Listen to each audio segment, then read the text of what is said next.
एक तरफ हमारा देश विश्वगुरु बनने की राह पर आगे बढ़ रहा है, कम से कम ऐसे सुनने को तो मिल रहा है, और दूसरी तरफ हमारे देश के लाखों युवा सड़कों पर बैठने को मजबूर है।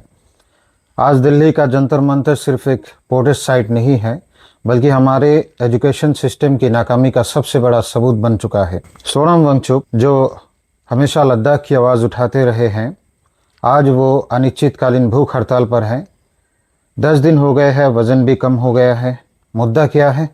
मुद्दा वही है, एग्ज़ाम इरेगुलरिटीज़, पेपर लीक्स, जिसने देश के लाखों होनहार स्टूडेंट्स के सपनों को तोड़ दिया है। आखिर ये सिस्टम फेल क्यों हो रहा है और सोनम वांगचुक को इसमें क्यों उतरना पड़ा?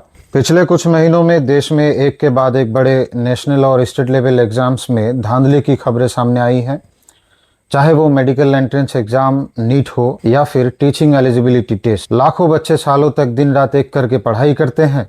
उनके माँ बाप अपनी कमाई इनकी कोचिंग पर खर्च करते हैं, लेकिन एग्जाम के दिन पता चलता है कि पेपर तो पहले ही व्हाट्सएप पर लीक हो चुका था। यह सिर्फ एक टेक्निकल ग्लिच नहीं है, ये एक बहुत बड़ा वेल ऑर्गेनाइज्ड नेक्सस है। जब एक पेपर लीक होता है तो सिर्फ एक एग्जाम कैंसिल नहीं होता, बल्कि लाखों बच्चों का सिस्टम से विश्वास उठ जाता है। एनटीए, नेशनल टेस्टिंग एजेंसी जैसी बड़ी संस्थाओं पर अब सीधे तौर पर सवाल उठ रहे हैं कि आखिर इतनी स्ट्रिक्ट सिक्योरिटी के बावजूद पेपर बाहर कैसे आ जाता है। सोनम वांगचुक और कॉकरोच जनता पार्टी इस प्रोटेस्ट में अपनी भूख हड़ताल के जरिए इस आग को पूरे देश में फैला दिया है।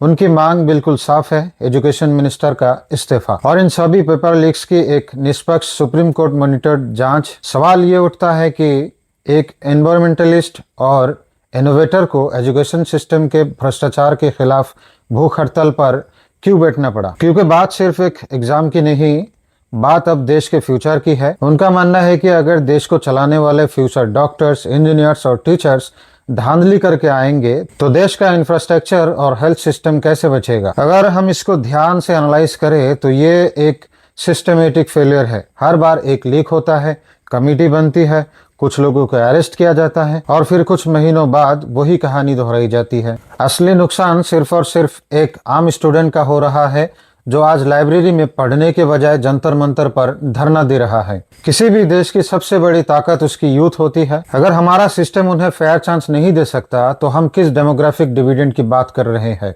हमें एक ऐसी एग्जाम सिस्टम की जरूरत है जो 100% ट्रांसपेरेंट और फुल प्रूफ हो।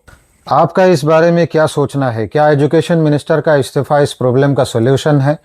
लोग कह रहे हैं ये जाएगा, कोई और आएगा, वो भी ऐसा ही करेगा। तो क्या सिस्टम को रूट लेवल से बदलने की ज़रूरत है? नीचे कमेंट्स में अपनी राय जरूर दें। जय हिंद।